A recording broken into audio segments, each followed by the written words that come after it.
Silver line സംവാദത്തിലേക്ക് തന്നെയാണ് വീണ്ടും ഇപ്പോൾ റെയിൽവേ ബോർഡ് മുൻ അംഗം സുബോധ് കുമാർ ജെയിൻ സംസാരിക്കുകയാണ്. അതിലേക്ക് The technology upgradation is the only option.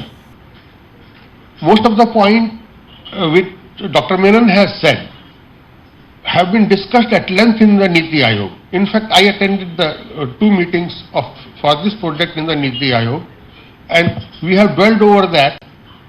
I will try to, whatever is my capacity, say his experience and his vision is much broader than what we have.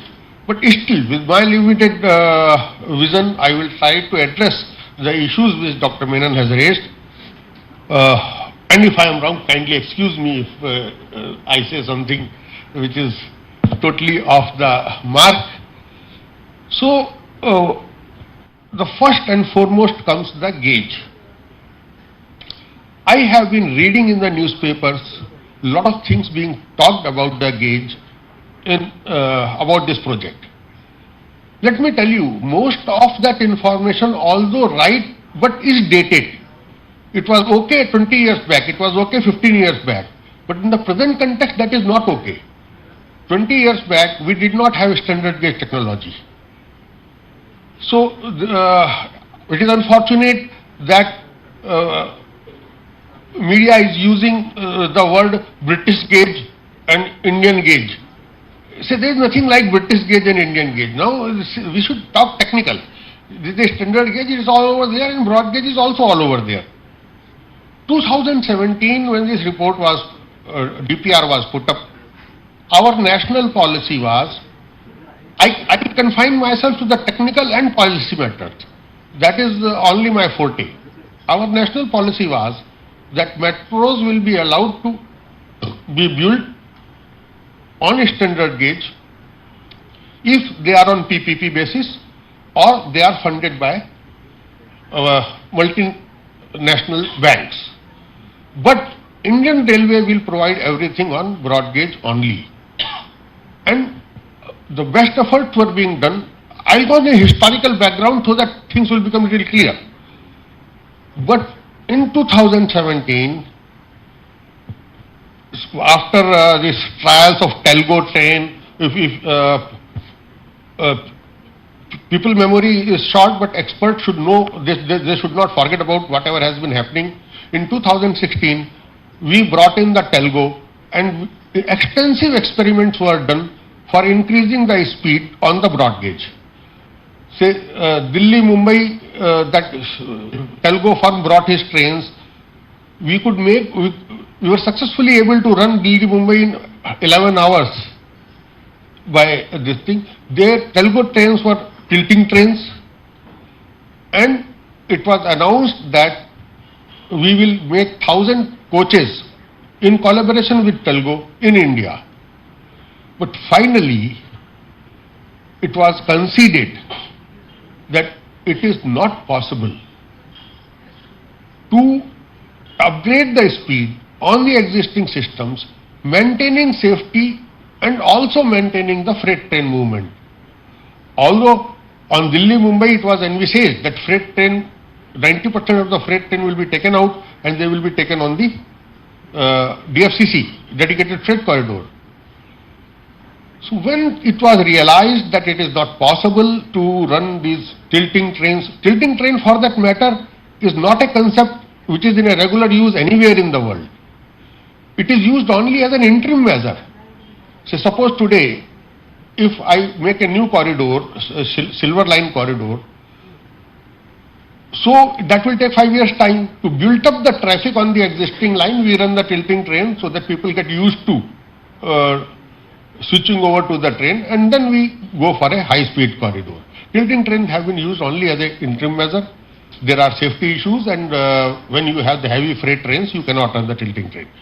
Nowhere. No expert in his right senses will suggest that. So Government of India took a policy decision that we will have dedicated freight corridor on broad gauge and dedicated passenger corridor, high speed corridor on standard gauge.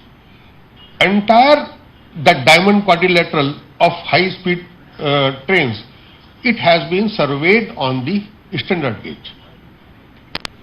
Now if we foresee, we visualize that over a period of time, we will have a freight system network and a passenger network. And passenger network will be on a standard gauge. So today, if I have to spend a substantial money of the order of 60,000 crores, I should be futuristic. I should make something which can be linked to the national high-speed network. Like dedicated freight corridor is there, then we have a feeder route. So this line will become the feeder route. That is our vision. What will happen, nobody can see in the future. We can only speculate that if economy will flourish, maybe we see the high-speed corridor network in next 15 to 20 years' time, and at that time this will go and get connected to that. But if we are talking of 5,000 crore, 6,000 crore, fine enough. What Dr. Menon is telling, that perhaps is the only option. But that option, as I say, that we have been exploring time and again. I have put in 45 years in the railway engineering.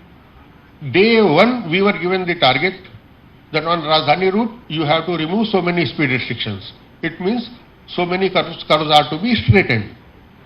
In my 38 years of career in the railways, and 7 years after that I have retired, I have not seen even one curve getting realigned on the main line.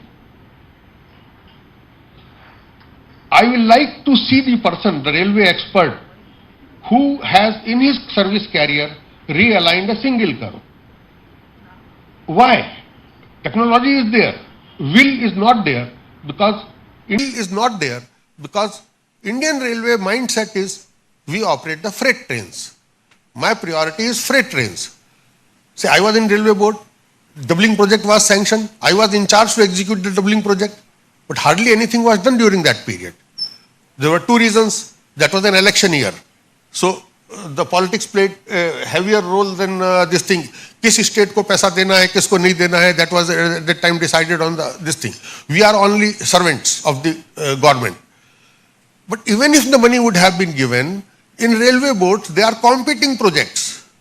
And board will always say, Kerala, hardly any freight. So where is the return? So that is the problem.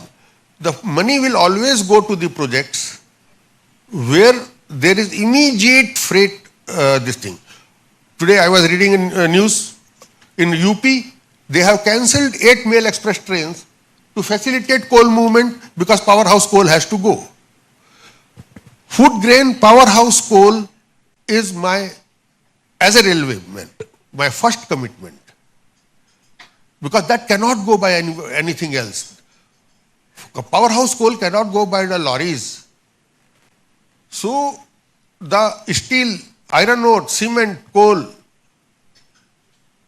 the railway will never be able to come out from that. They will not have that kind of money.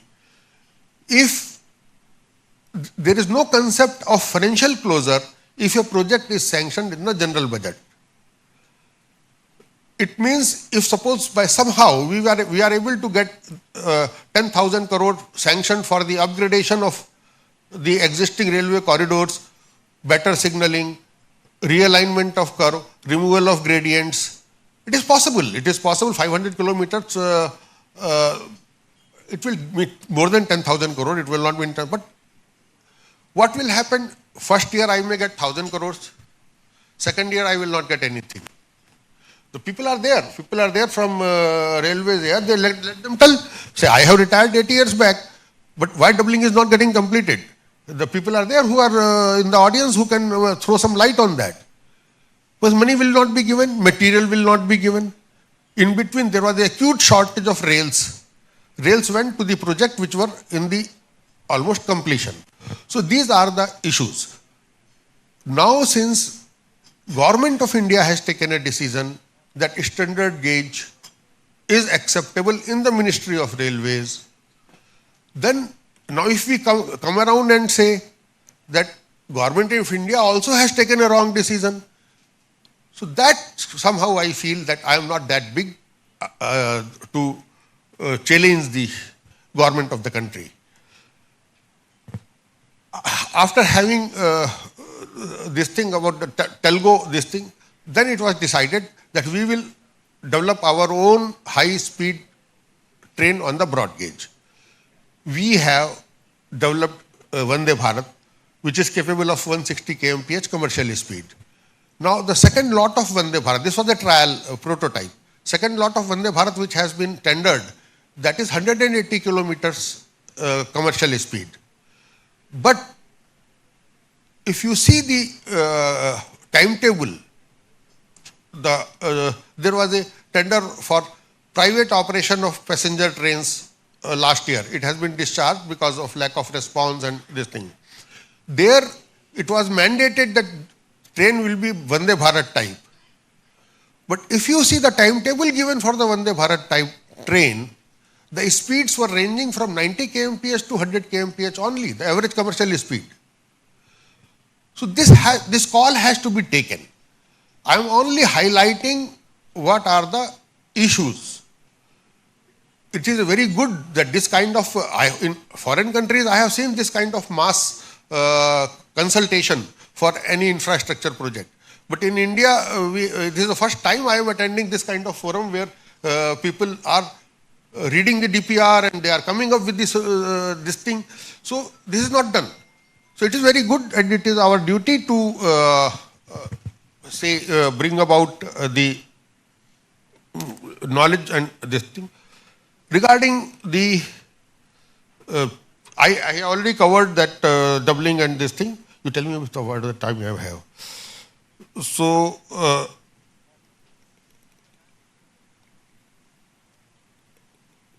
this one question is being raised time and again, that how 80,000 passengers will come ridership in the initial period. My point is, if suppose 30,000 passengers come, should we not make it? It takes time to build up the ridership. People changing the mode, the line will be there, but intermodal, whatever we may plan, but intermodal integration will take time. Intermodal integration only starts when we start facing the problem, when people start traveling. By computer simulation, you cannot really go into the minds of the people and find out how will he travel. So, there is, I don't think that this is such a big point that 80,000 people will come in the initial time, or it will take 3 years or 4 years to build up the 80,000 ridership. In such type of infrastructure, we have to see that O&M costs should be covered. And for covering the O&M cost of this kind of infrastructure, we will require 30 to 35,000 ridership. If you start thinking that initially itself I will start paying back the money, then these projects can never give you, you need at least 10-year moratorium and 25 years tenure of the loan. That kind of loan is not available in the domestic market. For that kind of loan, you have to go to the multinational developmental banks.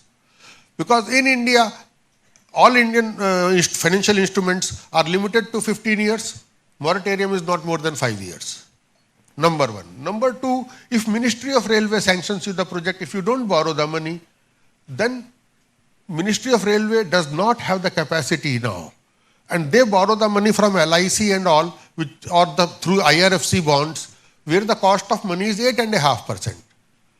While these multinational banks, in accounting for the hedging, the cost of money is 4%, 4.5%. And these infrastructure projects, where payback period is 50 years, this 4.5% and 8% difference, it can make or break the project. Now comes a question of technology. Thrusting upon these funding agencies, they thrust upon the technology. World Bank does not talk of the technology at all. They don't even put the restriction on your tendering process. You can tender anywhere. Say, you can even give contract, purchase the material from the countries where who are not member of the World Bank. Large number of countries are the member of the World Bank. Asian Development Bank, KFW, these banks, these bilateral and multilateral banks, they do not put any condition on this thing. Their only condition is, irrespective of your country's rule and law, if you are taking funding from us, robust EIA and SIA, environmental impact assessment and social impact assessment has to be there.